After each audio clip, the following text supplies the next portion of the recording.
Hello viewers, সারাদিন তো আপনারা বড় বড় টাইগারদের আলোচনায় শুনেন। এখন শুনবেন মিনি টাইগারদের আলোচনা। কি আলোচনা?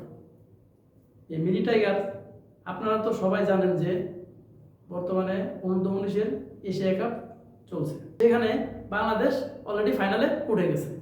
শুধু উঠেনি, এখানে পাকিস্তানকে তারা মাটির সাথে গুড়িয়ে মুচড়িয়ে দিয়ে এই টুর্নামেন্ট থেকে বিদায় করে দিয়ে তারা ফাইনালে চলে গেছে।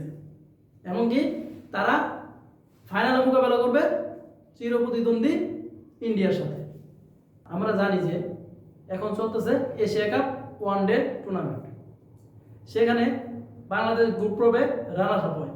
কীভাবে? তারা 3টা ম্যাচে 2টা ম্যাচ জিতে 1টা ম্যাচ হারে। সেখানটায় আফগানিস্তান, যে দলটা বর্তমানে তাদের বড় দল, এমনকি তাদের অনূর্ধ্ব-19 দল, দুই দলই তারা আস্তে আস্তে ধাপে ধাপে উপরে উঠতেছে। সেরকম একটা দলকে খুব ভালো একটা ব্যবধানে সুন্দর একটা জয় উপহার দেয় আমাদের মিনি টাইগাররা।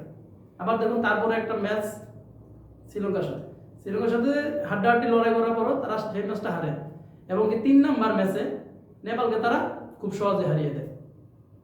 অবশেষে পয়েন্ট টেবিলে 2য় স্থান থেকেই তারা গ্রুপ পর্বের ম্যাচগুলো শেষ করে, এবং যদি গ্রুপ পর্বে তারা মানে চ্যাম্পিয়ন হতো তাহলে খেলা পড়তো ইন্ডিয়ার সাথে। যেহেতু রানার্স আপ হয়েছিল, সেখানে খেলা পড়েছে পাকিস্তানের সাথে। আর পাকিস্তানের সাথে খেলাটা পড়ার পরে যখন ফার্স্ট সেমিফাইনালে মুখোমুখি হয় বাংলাদেশ বনাম পাকিস্তান, সেখানে বাংলাদেশ তো পাকিস্তানকে খুব সহজেই হারিয়ে দিয়েছে। তাদেরকে মাটির সাথে মিশিয়ে দিয়ে টুর্নামেন্ট থেকে বিদায় করে দিয়ে তারা ফাইনালে অবস্থান করেছে। এখন আসেন মিনি টাইগারদের অধিনায়ক আজিজুল হাকিম। তিনি আসলে অধিনায়কের মতোই খেলেছেন। তিনি প্রথম ম্যাচে 103 রানের একটা অসাধারণ ইনিংস খেলেন, এবং তারপর তিনি 52 রানের একটি ম্যাচ খেলেন, এবং শ্রীলঙ্কার সাথে যে ম্যাচটা হারে সেই ম্যাচে তিনি 8 রান করেন। এবং কি এই যে পাকিস্তানের সাথে যে ম্যাচটা হয়েছে সেখানে তিনি অপরাজিত 61 রান করে ম্যাচ জিতিয়ে তারপর আসেন। আজকের ম্যাচে আজিজুল হাকিম 7টি 4 এবং 3টি ওভার বাউন্ডারি মারে, এবং তিনি নিশ্চিত করে, মানে দলকে জিতিয়ে নিশ্চিত করে মাঠ ত্যাগ করেন। তিনি অধিনায়কের মতো একটা কাজ করে এসেছেন। আজ ক্যাপ্টেন তো ক্যাপ্টেনের দায়িত্ব পালন করেছে, তবে আজকের ম্যাচের মূল কাজটা করে দিয়েছে বোলাররা। আরও যদি ছোট করে বলি, পেসাররা। কেননা আজকের ম্যাচে পেসাররাই 7 উইকেট তুলে নিয়েছে।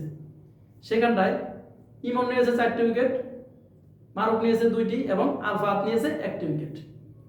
এই 7টি উইকেট যখন তারা নিয়েছে, সেখান থেকেই কামব্যাক করতে পারেনি পাকিস্তান। সেখানে তাদের ইনিংসটা শেষ হয়ে গেছে, এবং কি বাংলাদেশ অনূর্ধ্ব-19 দলের এই মিনি টাইগাররা সেখানে ম্যাচ ফেভারিট হয়ে গেছে। আবার দেখুন, আজকের ম্যাচে ইমন 4 উইকেট এবং আলফাত নেয় 1 উইকেট। এই উইকেট নেওয়ার পর তাদের টুর্নামেন্টের যে একটা দৌড় ছিল, সেখানে ইমন এবং ফাহাদের মধ্যে হাড্ডাহাড্ডি লড়াই হবে। তাদের ধারে কাছে নেই কেউ। তারা দুজনেই 4 ম্যাচে 10 উইকেট নিয়ে টুর্নামেন্ট সেরা কাতারেই রয়ে গেছেন। যখন আজকের ম্যাচে পেসাররা 7 উইকেট নিয়ে নেয় পাকিস্তানের, সেখান থেকে পাকিস্তান ছিটকে যায় এবং 116 রানে প্যাকেট হয়ে যায়। কিন্তু বাংলাদেশের তো এই 116 রান করে তারপরে জিততে হবে, তারপরে না ফাইনাল। সেখানটায় দেখুন, বাংলাদেশ যখন ব্যাটিং আসে, আমাদের ওপেনার কালাম এবং আজাদ, শুরুতেই একটা বাংলাদেশ অনূর্ধ্ব-19 হচট খায়।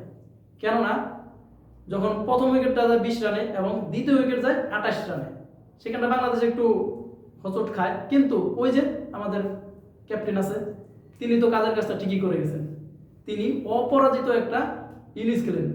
তার ইনিংসটা ছিল 61 রানে। এখানটায় 7-4 এবং 3-6 একটা লম্বা ইনিংস, 61 রানের একটা অপরাজিত ইনিংস খেলে জয় নিশ্চিত করে আজিজুল হাকিম মাঠ ত্যাগ করেন, এবং তিনি 4 ম্যাচে করেন 224 রান। 2 ম্যাচ অপরাজিত থাকার কারণে তার ম্যাচ এভারেজ 112।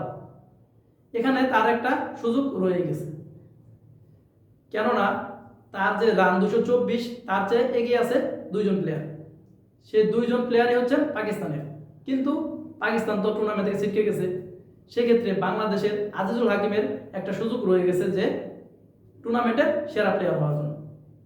আর আমরা আশায় থাকবো যে আজিজুল হাকিমের ব্যাট থেকে আরেকটা সেঞ্চুরি দেখতে এবং টুর্নামেন্ট সেরা প্লেয়ার হবে। অনূর্ধ্ব-19 এশিয়া কাপের এই ওয়ানডে টুর্নামেন্টের প্রত্যেকটা দলই ফেভারিট। এক দলের সাথে আরেক দলের বেশি ডিফারেন্স নেই শক্তিমাত্রার দিক দিয়ে। সেখানে বাংলাদেশ বরাবরই ভালো খেলে এবং এই এশিয়া কাপও ভালো খেলেছে। তারা টোটাল 4 ম্যাচ খেলেছেন, একটা ম্যাচ শ্রীলঙ্কার সাথে হারে এবং বাকি ম্যাচগুলো অনেক ভালোভাবে জিতে। তাহলে ইন্ডিয়ার সাথে কেন নয়? ইন্ডিয়ার সাথে আমরা অবশ্যই ম্যাচটা জিতব, কেননা এই এশিয়া কাপের ফাইনাল এবং এই ট্রফিটা বাংলাদেশ অনূর্ধ্ব-19 টিমটা ডিজার্ভ করে। ডিফেন্ডিং চ্যাম্পিয়ন অনূর্ধ্ব-19 বাংলাদেশ, তারা গত এশিয়া কাপে যেবার বীরের বেশে কাপটা এনেছিল, এবার হয়তো বা হয় নাই, তার কারণ শ্রীলঙ্কার সাথে একটা ম্যাচ হেরেছিল।